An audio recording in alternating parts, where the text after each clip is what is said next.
रुक जाइए, अगर आप भी महादेव के भक्त हैं तो बिना हर हर महादेव लिखे मत जाइए। और आप सभी लोग सुनिए भोलेनाथ का शिव भजन। तो आप लोगों को हम सुना रहे हैं।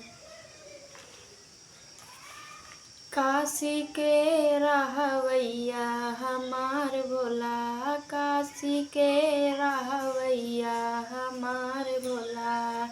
हमरे गुरु जी के कान नहीं है, हमरे गुरु जी के कान नहीं है। सबसे तेज सुनवैया हमार भोला, सबसे तेज सुनवैया हमार भोला। काशी के रहवैया हमार भोला।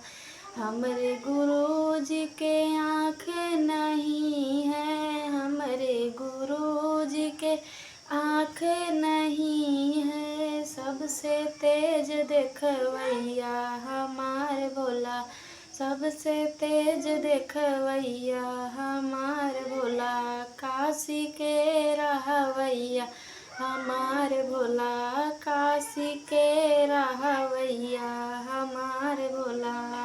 हमरे गुरु जी के हाथ नहीं है, हमरे गुरु जी के हाथ नहीं है। सबसे तेज लिखवैया हमार भोला, सबसे तेज लिखवैया हमार भोला। काशी के रहवैया हमार भोला।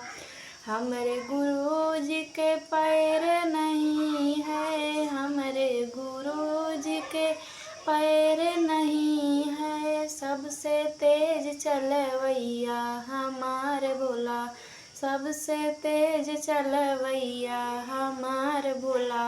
काशी के रहवैया हमार भोला, काशी के रहवैया हमार भोला। दोस्तों, अगर आप लोगों को ये हमारा शिव भजन अच्छा लगा हो तो कमेंट करके ज़रूर बताइएगा।